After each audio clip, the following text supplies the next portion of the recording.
Alright, guys, what's the story out there? Welcome along to another edition of 420 News. And I just realised I forgot my hat.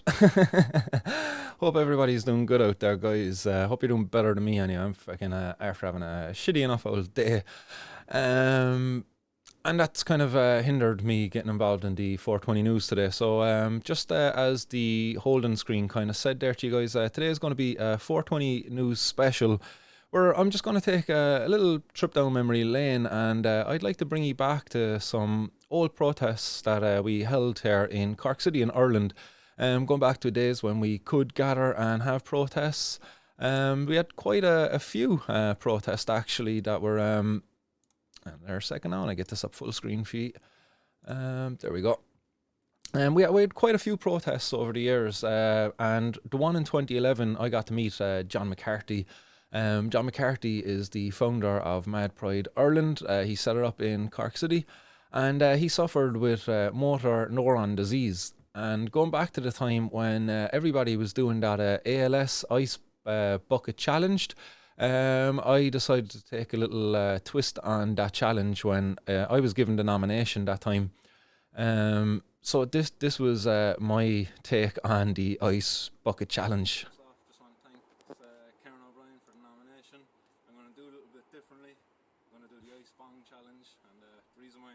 This is in memory of John McCarthy.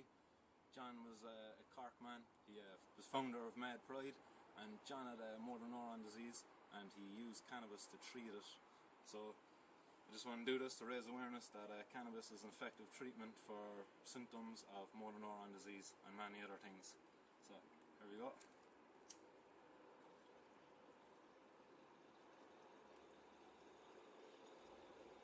And if you're wondering, guys, yes, there is ice inside in that bong.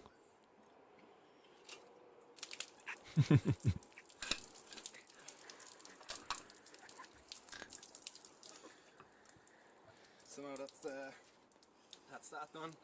First off, I want to nominate Noel, I want to nominate Greg, I want to nominate Clark French, I want to nominate Sean Lynch, and also, it might be a long shot, but I want to nominate you, Mark Emery. You're coming to Ireland in another 4 or 5 weeks, doing a tour from Dublin, Cork and Galway. So nominate all you lads for the Ice Bong Challenge, and that's it. And not a single one of them actually followed through on that nomination, bloody pussies. It's the only one to go ahead with it, but we did get a kick-ass tour there afterwards with Mark and Jodie Emery. You probably seen the little flyer that just popped up on the screen there.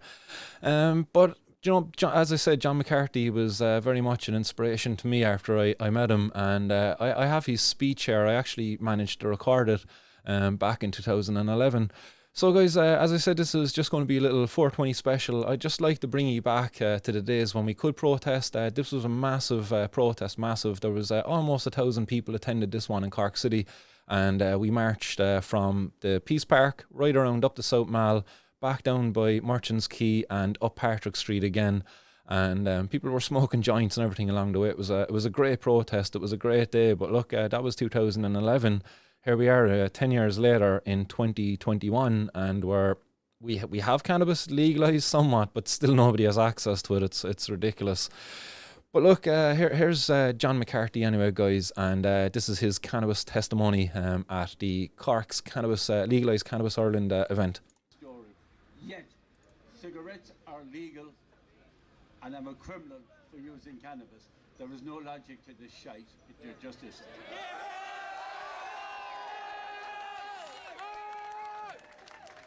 Hi ho, it's off to walk for a walk I go. I can't walk.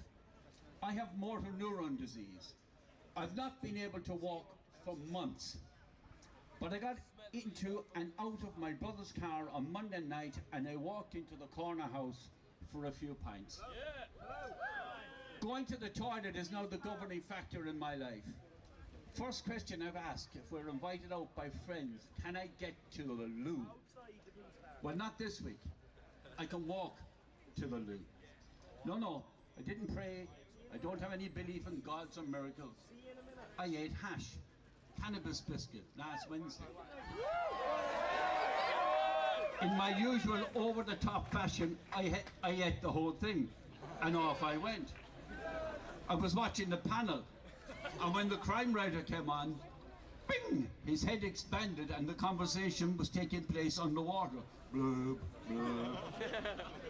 Then I flexed my left leg, bent it.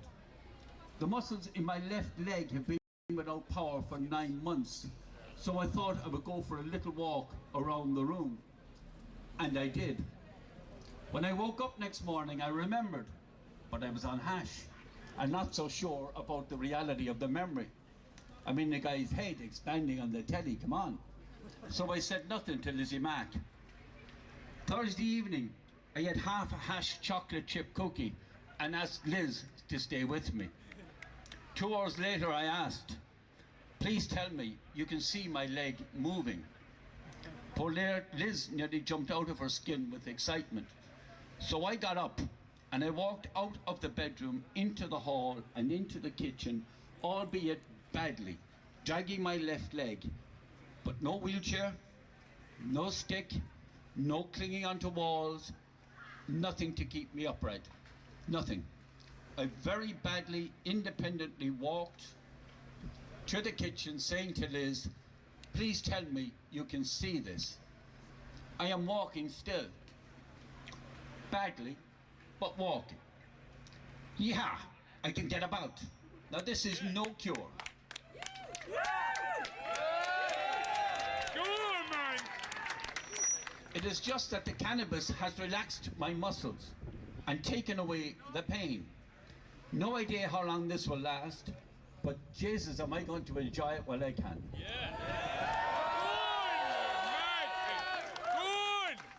Isn't it interesting though? I'm a mental health campaigner for the last 10 years. Isn't it interesting though that I've been fighting the influence of legal drugs as mind-altering and overprescribed for years. And now I find an illegal drug that actually helps. And the medical profession, with one great exception, appear to have no interest or advice.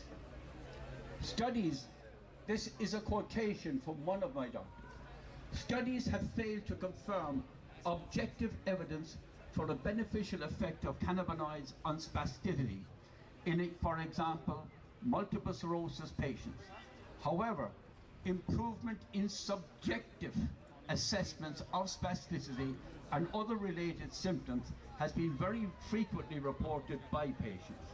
This has led to some experts to question the sensitivity and validity of objective outcome instruments used in trials to date. End quote. Cannabinoids have been approved for spasticities in certain countries based on this evidence. There are discussions about it in Ireland, as far as I know, with regard to cancer patients, to ease pain and improve appetite. But even if that goes through, it will only be for cancer patients. How fucking stupid is that?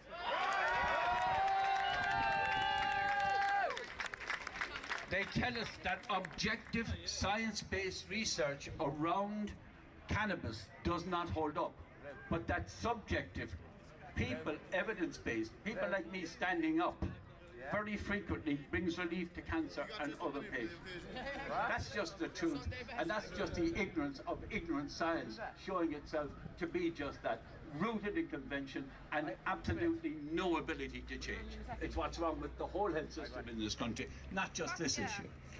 But we're talking about an illegal drug here, and all the vested interests that want to keep it illegal. This is a huge industry, that's this whole thing about illegal drugs. I gave a speech in UCC recently around educated ignorance. When it comes to antidepressants and antipsychotic medication, it appears that objective, science-based evidence states wonderful results in the main, while subjective, people evidence-based is more and more stating huge, harmful effects. But we're talking about legal drugs here, and all the vested interests that want to keep keep it that way. Sure, I know nothing, except that I'm a criminal now. But I'm a walking criminal, and I might go on the run. Hi-ho, hi-ho.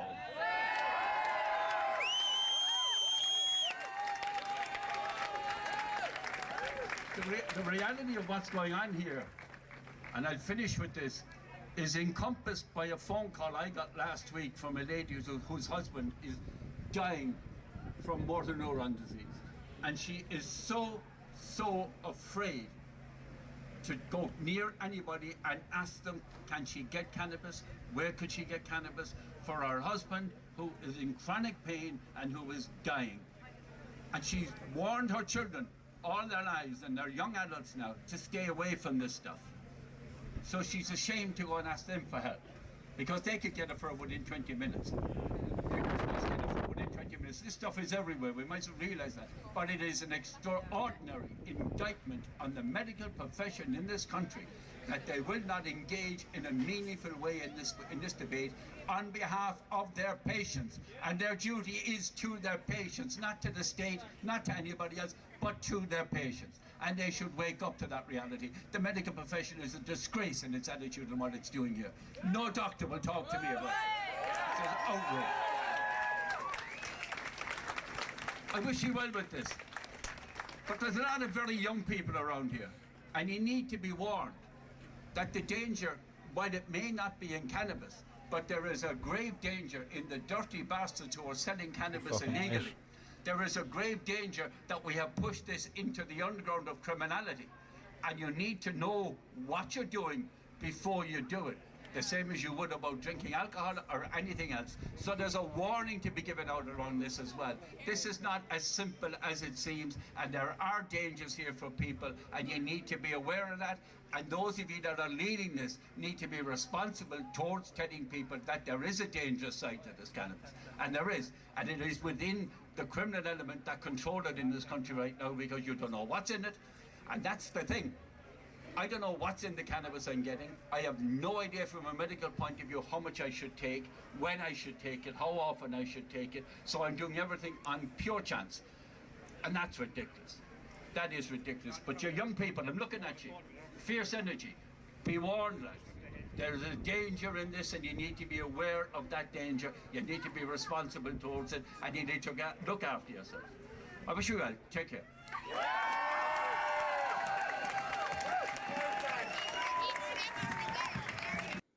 Well done there to John McCarthy, and may he rest in peace. A legend of a man to come down and attend that protest, which in fairness, as he said, it was incredibly well attended by a lot of young people. But in saying that, it was organised by young people. Outside of Paul there on the microphone in his suit, he was probably the oldest of the organisers, but behind him in the yellow with his head turned away from us is Sean Lynch, another incredible activist in his day. There was myself, there was Graham DeBarra, there was a number of others there at the time. Their names are getting away from me, but we were all incredibly young. This was 2011.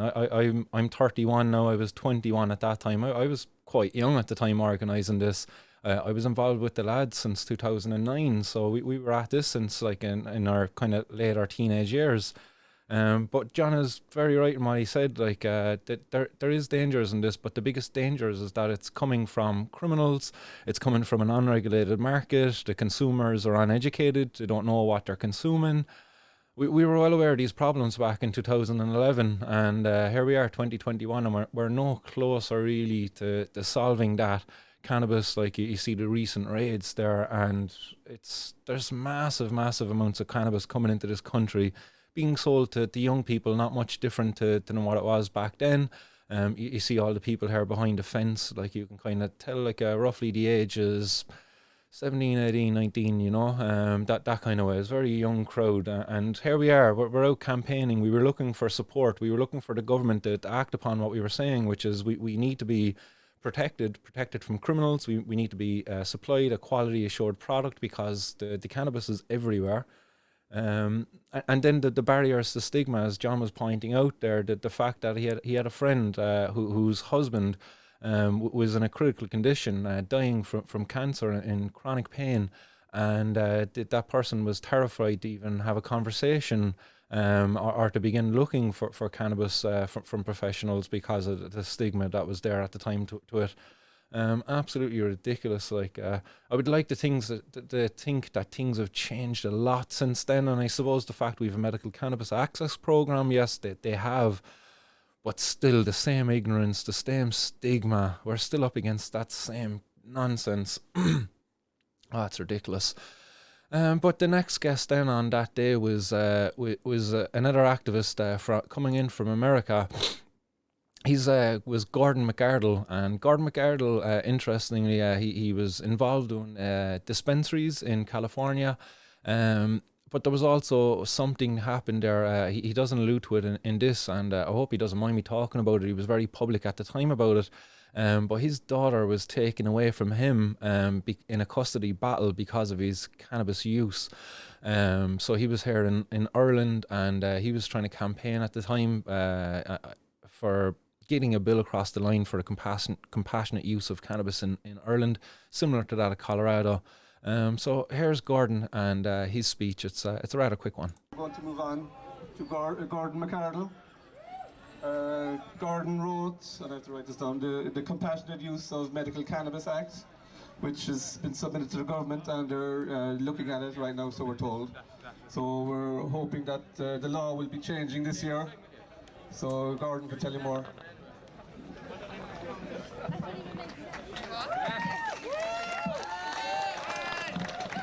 Hello there, everybody. How you doing? I'd like to thank you all first for coming out today. That's a great showing from Cork. Fair play to you. I hope the weather and the crowd in Dublin was just as good as we've had here today. It's pretty cool. So anyways, I wrote the Compassionate Use of Medical Cannabis Act, and I based that on the Californian laws that I worked under over there, owning a dispensary and operating a dispensary, dispensing it to seriously ill patients. Excuse me? So anyways, I was dispensing cannabis to patients in California under their law, SB 420. And when I come back to Ireland, as a patient myself, seeing the needs of other patients here in Ireland and the fact that there was no laws in place, no protections in place for them, I decided that I would write a law and give the government the framework so that we could introduce a similar system into Ireland, so people like John and myself here, we can go to a doctor, get prescribed cannabis as a medicine, and go and get it from a legally licensed store where the medicine is produced to World Health Organization standards. There's no glass, there's no iron, there's no bullshit in your hash, there's no bullshit in your grass. You're just getting the cleanest, highest quality medicine that should be available to patients all over the world today. It is a crime.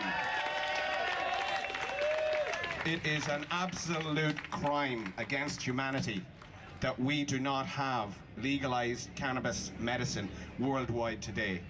It is genocide. That's the only way I can see it, okay? Every single one of you out there has an endocannabinoid system. Every single person alive today has an endocannabinoid system, and that system is designed to receive cannabis. Your body genetically is based on using cannabis, and everybody you know should be using cannabis, medically or not, because whether you think you need it medically or not, your body needs cannabis in order for it to function to its highest priorities, okay?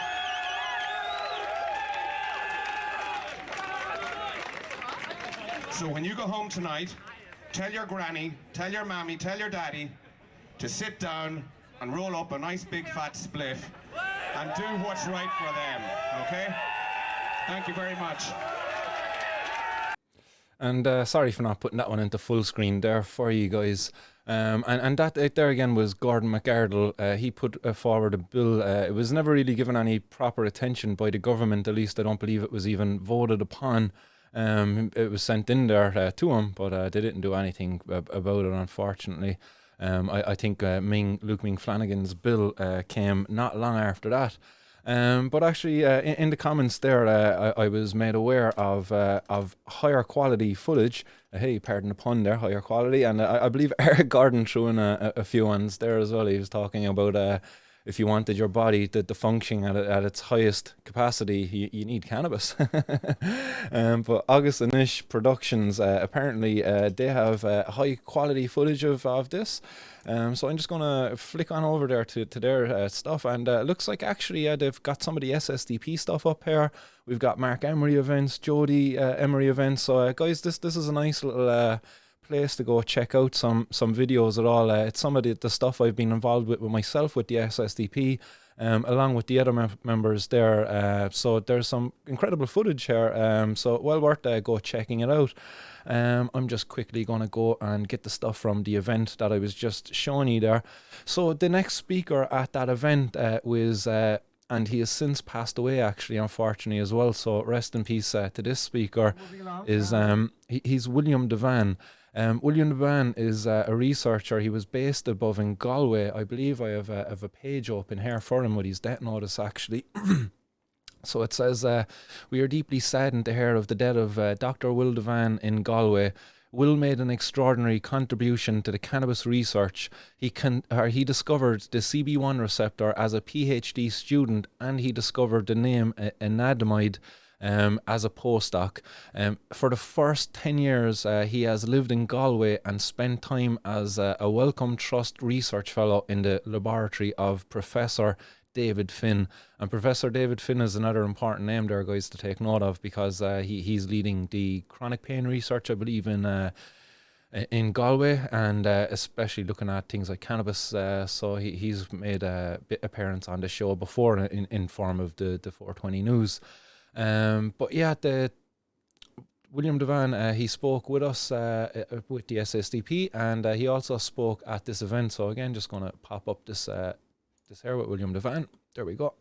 I'd like to go now to William Devane. Will, are you here? Or Devane, sorry. Will was involved, he discovered a cannabinoid receptor and is involved in scientific research. He's American, so be gentle. Sorry about the volume too. Hello, I thought I'd just talk a little bit about the science behind how marijuana works in the brain. And I'll start off, like, you know, it's been used for thousands of years, especially in India. The recent, how should I say it, the literature starts about the 1840s, with this one doctor who was working in India. He wrote a paper, and because they were using marijuana and hemp in India as a medicine at the time, especially for certain nervous diseases. So he did some experiments using dogs and small children, and he determined that it seemed to be a relatively safe drug, you know. And what Paul had mentioned earlier, there is no lethal dose of cannabis, unlike cocaine or nicotine even, or alcohol. Cannabis is a relatively safe drug to use. They started about the 1890s, 120 years ago, trying to purify the active ingredients from marijuana. That was work that was done in Cambridge by Wood and Spivey. But it wasn't until 1963, Rafi Meshulam, working in Israel, he's the one who discovered the structure of delta-9 THC. So it's not that long ago. And then in 1988, working as a doctoral student in Olin Howard's laboratory in St. Louis University, that's where I discovered the receptor for marijuana. And we call it the CB1 receptor. And since then, the receptor was cloned like 2 years later, even before any opiate receptors were cloned. And 25 years ago, there might have been 20 labs working on cannabis research, but now there's well over 1,000. So there is actually a lot of support from the governments looking into how cannabis works in the brain. Any questions?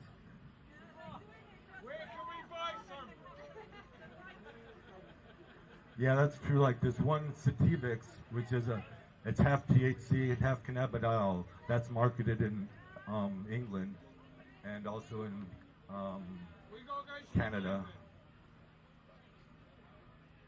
What does it mean? You know, What does that mean? Well, you have a natural pathway. I also discovered anandamide. I named it Ananda from the Sanskrit word for bliss. But there's a natural pathway in your brain, and perhaps some of the physiological effects are being able to filter out different sensations coming into your brain. You know, you don't want to remember everything. You don't want to be conscious of all of reality, you know. But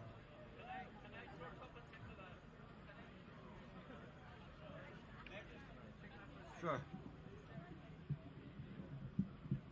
On that point, what one of my neurologists told me was that the what they think may have happened with the cannabis when I took it is that it released the spasticity of my nervous system connecting to the muscles, and it took away the cramps, and it allowed the muscles to relax because I had a chemical reaction from the cannabis in the nervous system that transferred down to the muscular system and therefore allowed the muscles to relax, and therefore it allowed me to do this. And that's the result. And I can tell you for a positive fact that I have taken absolutely nothing else, no medication whatsoever, because neurology is very, very honest. It says that it doesn't have any treatment. So the only thing I took was cannabis, nothing else. So I can stand here with absolute surety and tell you that there's nothing else I took to allow me to do this. Now I can only do this for a couple of minutes, but it means I can go to the loo on my own with dignity. That is a huge thing in my life. So that's the chemical reaction. The receptors in your brain, the SSRIs, etc., etc., they're inhibited. The cannabis release the inhibition and allow the muscles to function to a slight degree again. Now it's getting worse again. It's a temporary thing. But Jesus, if I can have this for 6 months of my life, why not? But that's where the chemical reaction, I am told. Just to reinforce your point, sir, I've asked the neurologists that are dealing with me to send out a European investigation, and that investigation is taking place right now within European neurology to look into cannabis and the whole issue around motor neuron disease. So there are people looking at this, yeah. Thank you, John. Thanks, Will. That was great. I hope you're all taking notes, because And there certainly is people out there looking into it, but the people that are looking into it are you know, they're creating companies that are getting sold for billions. You know, unfortunately, the patients who actually need it aren't really getting access to it. It's very unfortunate. It seems like the research or the policy makers, they're only interested in at least in Ireland anyway, in dealing with these massive bloody companies. That they have no interest really in allowing patients like John McCarthy there. He was using cannabis sourced illegally, but yet our policymakers, the media out there would lead you to believe that this stuff, the stuff in the street is not medical at all. That's not medical cannabis. The stuff there that comes from GW Pharmaceuticals, oh yeah, that's the medical cannabis. But you know, you don't blame people then for saying that cannabis is illegal because of monetary reasons. But the final speaker on that day there anyway, guys, and William Devane there again, well done to him, and may he rest in peace. He made incredible contributions, certainly to the research of cannabis and the furthering our understanding of how it works in the human body. I see some comments coming in there. I was just kind of flicking through some of the comments on the YouTube, and Knowledge is Power was alluding to the fact that Will Devane faced a lot of stigma there towards the end of his life, and apparently that stigma resulted in his passing. Maybe I'm not too sure there as to what he was meaning by that, but maybe the stress and pressure there kind of caused him to get sick. You could see there. I don't know did he suffer with any conditions, but yeah, that seemed like he was very nervous there delivering that speech. But nonetheless, like an incredible mind and done incredible work. And again, as I say, may you rest in peace. So the next speaker then, guys, Luke Ming Flanagan, he came down and graced us his presence in Cork City because we were the real capital. 2 events going on that day. I believe the Dublin event was going on as well, but we managed to get Ming down here to our event in Cork because we're just true rebels. But here's Luke's speech anyway that he gave that day. And I believe he followed the Will Devane and the John McCarthy, as you just seen there. now I would have the great pleasure introducing our next guest speaker. We hadn't expected him, and he's very welcome. We're very surprised and honoured to have him here. I'd like to Luke Ming Flanagan, TD.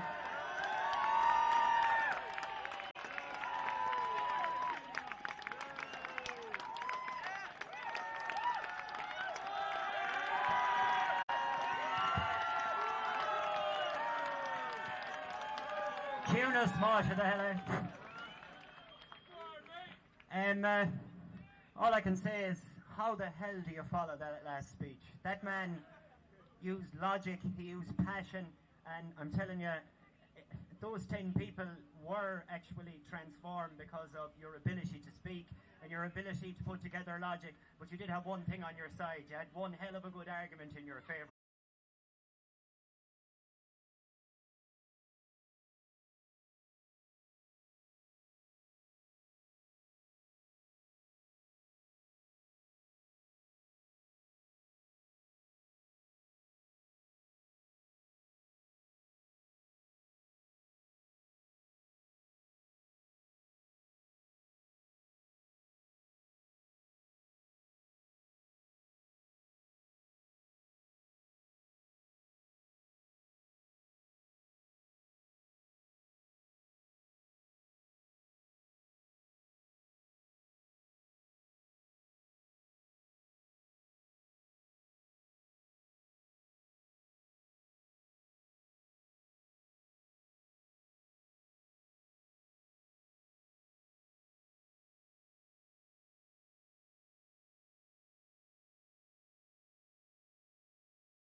Enforceable.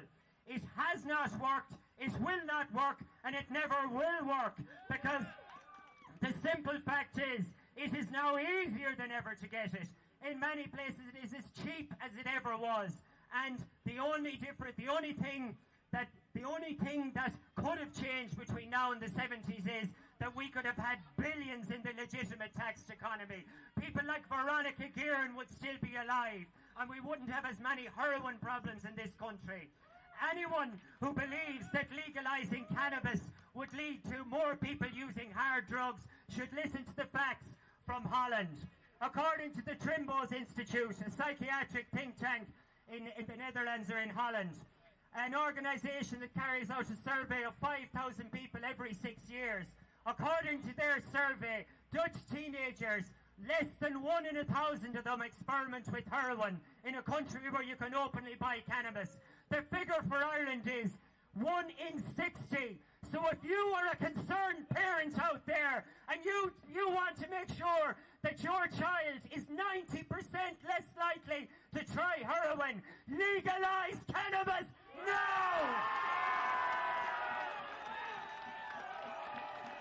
Free the weed.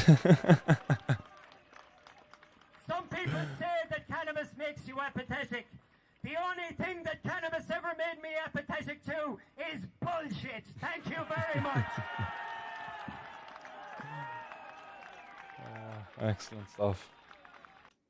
Excellent stuff. There I am, front and centre in the old red and black. I didn't even mean to pause it there and capture myself like that, but lo and behold, there I am recording it with the old shaky camera. And apologies for those first videos with the terrible footage, guys.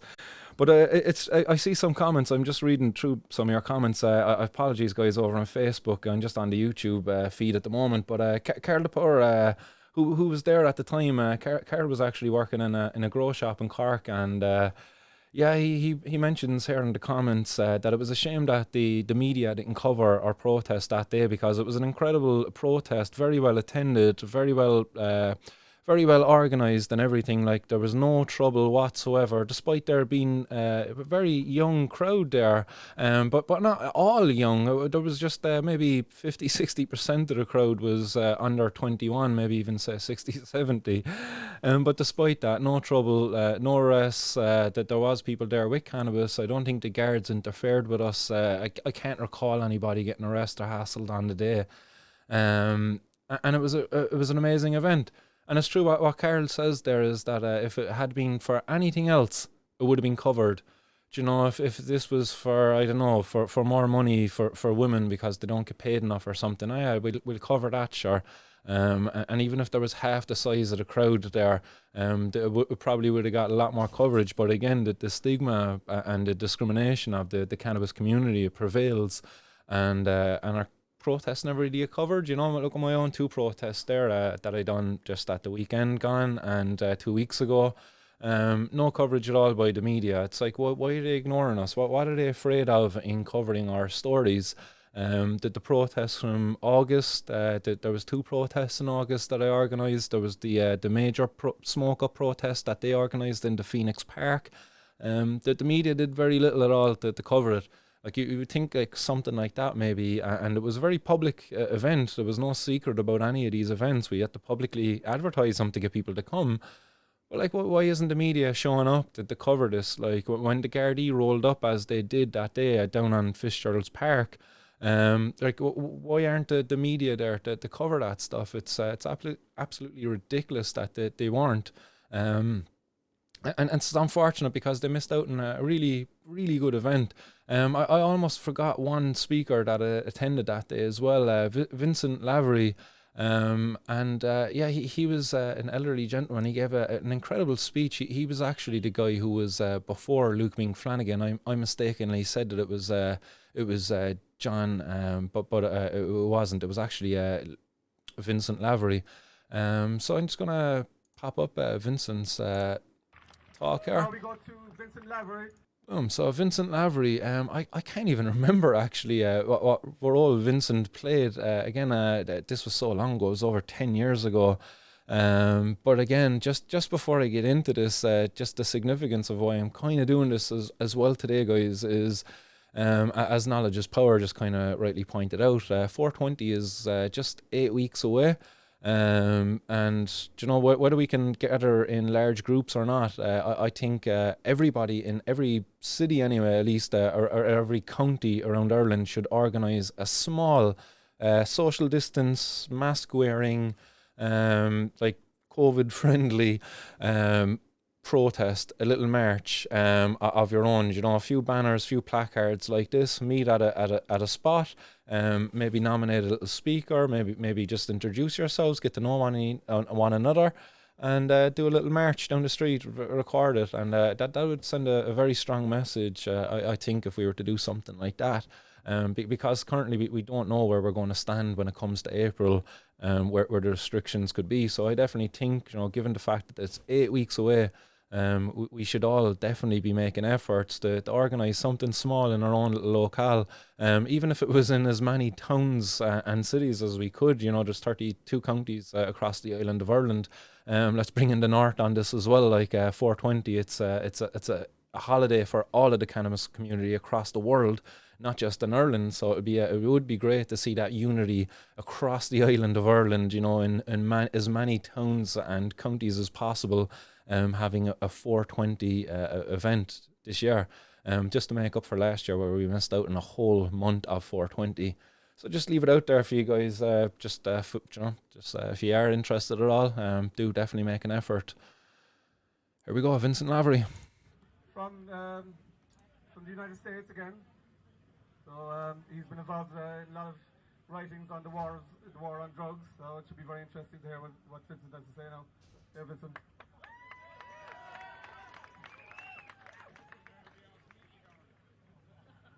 Thank you very much.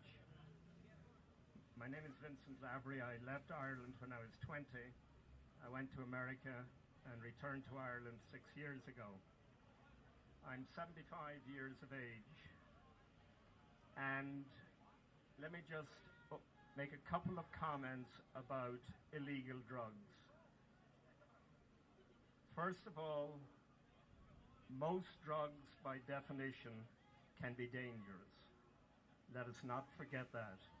Whether it's nicotine or the Coke in Coca-Cola or whatever you choose, I have to start with that. I have never used an illegal drug in my life, nor do I think I ever will. But having said that, the word to describe the conversation, the need to decriminalize marijuana for medical purposes is totally insane. There's no other word that I know of in the English language to describe our present policies on illegal drugs than insanity. I have started an organization in Dublin called D.I.D, Decriminalise Illegal Drugs. I would like to say we have many members. We have 5. 2 in Dalkey and 2 in California. But it is my hope, starting in mid-June to the end of July, to start a 10 or 12 city tour, what we would call a teach-in, to educate the Irish public on the insanity of the present illegal laws governing illegal drugs. Because I firmly believe, ladies and gentlemen, that if the Irish public, maybe the people across the street who wonder what we're all about are thinking, if they are given the opportunity of hearing the facts regarding the present state of illegal drugs across this earth, they will come on our side. Last week in Dalkey, I had the occasion to speak to 10 people over 70 years of age, and the title of my talk was, "The Present Laws on Illegal Drugs Are Insane." At the end of that talk, those 10 people over 70 years of age gave me a standing ovation. It wasn't because of my oratory. It wasn't because of my logic. It wasn't because of the points I made. It was that the system defeats itself when you have the opportunity to explain the insanity of what we're doing, not just to young people, but to their relatives, to their friends, and to our society.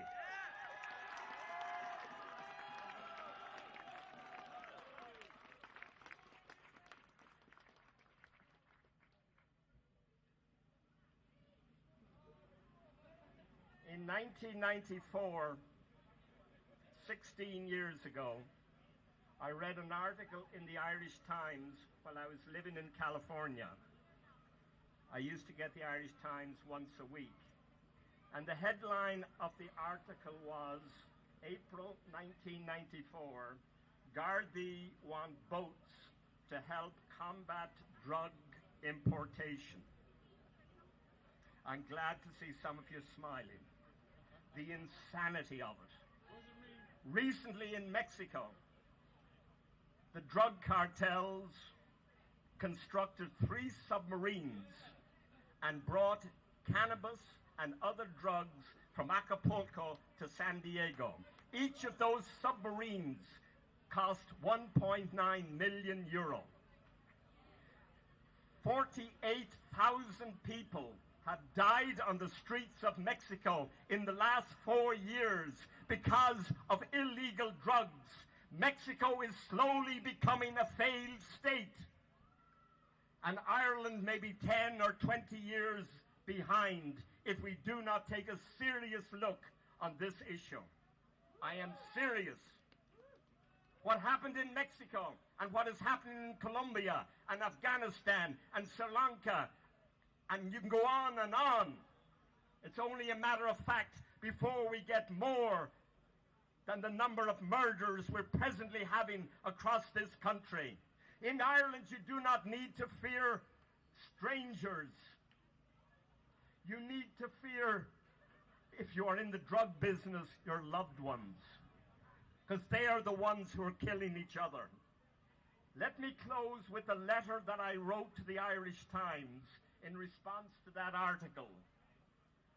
May the 9th, 1994, the editor of the Irish Times, Dublin, Ireland. Dear editor, your article 2 May 1994 states that the Gardaí are seeking additional funds to combat drug importation into Ireland. Please permit me to suggest that the Irish government should not waste taxpayers' money on such an investment. As long as the huge profits that presently exist from the sale of illegal drugs, any monies invested in combating drug importation on the southern and western coasts, never mind the north or the east coasts, will be wasted. The sellers will move to the northern and the eastern coasts if the Gardaí efforts were to be successful. The first seller of the drug cannabis receives in 1994 approximately €10. The seventh and final distributor of the drug receives over €1.7 million. With these profits, no government can prevent the sale of this illegal drug. It is time for the Irish government to debate the issue. It is time for the Irish government to debate the issue and pass appropriate legislation for the distribution of all illegal drugs through recognized medical channels. Take the profit out of illegal drugs, and consumption, crime, and heavy addiction will decrease in Ireland. Do not follow the errors which the government of the United States has and continues to make in this matter. It has been an honor to watch your spirit today. And I don't say that patronizingly, but I say it because I am convinced there is a wind blowing across this country in which the public, the Irish public, will stand up and say, educate me on this issue. Don't scare me. Don't scare me. Don't scare me.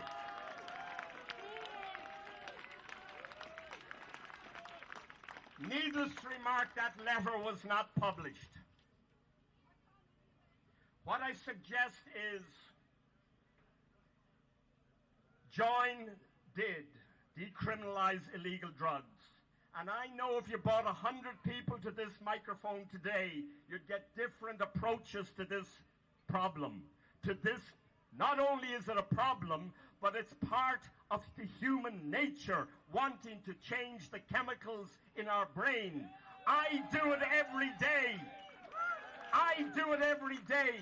I smoke a few Marlboro cigarettes. I drink Heineken and Guinness. I drink coffee and tea. We all do it. Should we do it? That's your decision.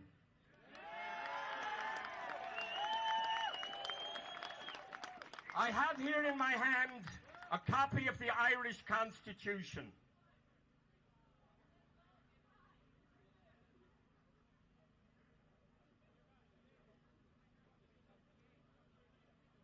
A copy of the Irish Constitution. Article 40. No citizen shall be deprived of his personal liberty, save in accordance with laws. Irish government and Irish people change these insane laws, not necessarily just for those who use illegal drugs, but use it for our children and their children and future generations in this country. We need to promote this policy, not just Irish-wide, of decriminalising all drugs. We need to do it worldwide. We begin with the European Union and move to the United Nations. Is that a far-out thought? Of course it is. Of course it's a far-out thought. But it will never become reality until the Irish public educate themselves on the insanity of our present approach. Thank you, and keep up the great work.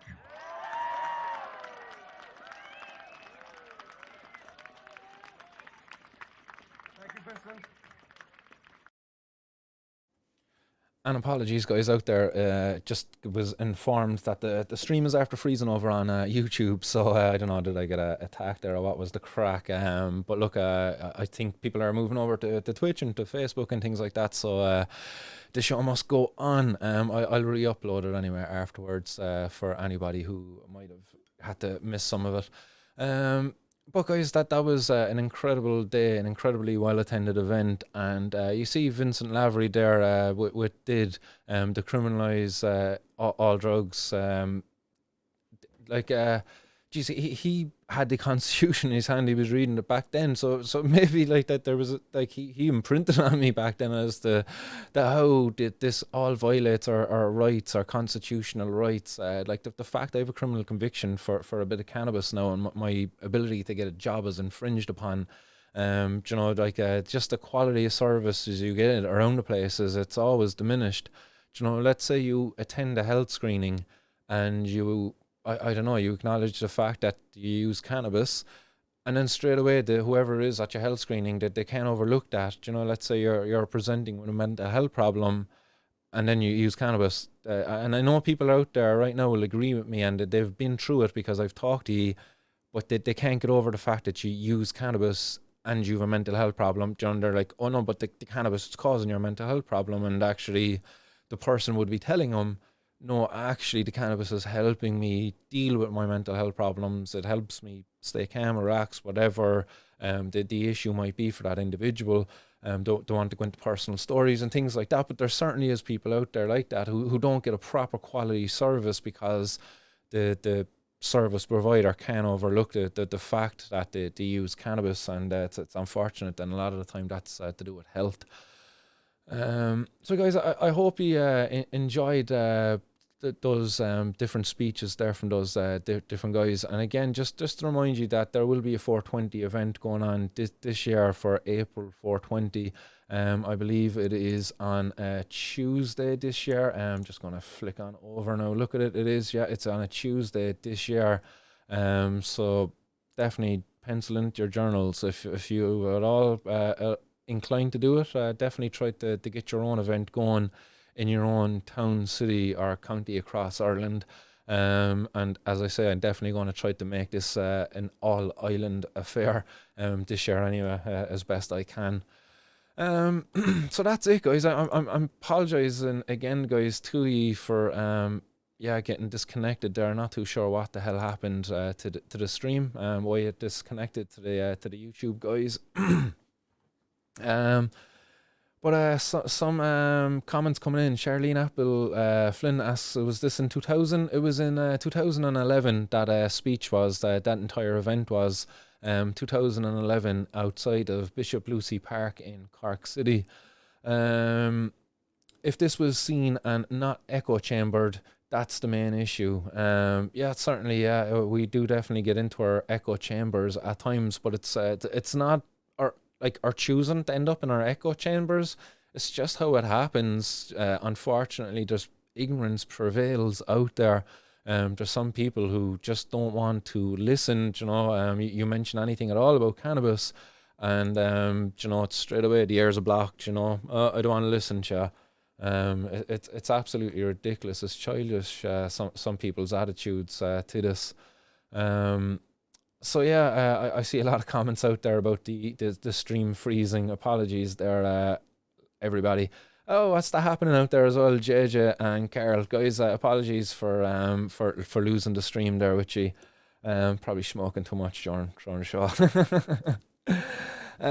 So guys, I will leave it there, and I'll be back with more news on Friday for you, on Friday's 420 news. I will actually have news for you to cover. So until then, guys, stay blazed out there and keep her lit. Much love.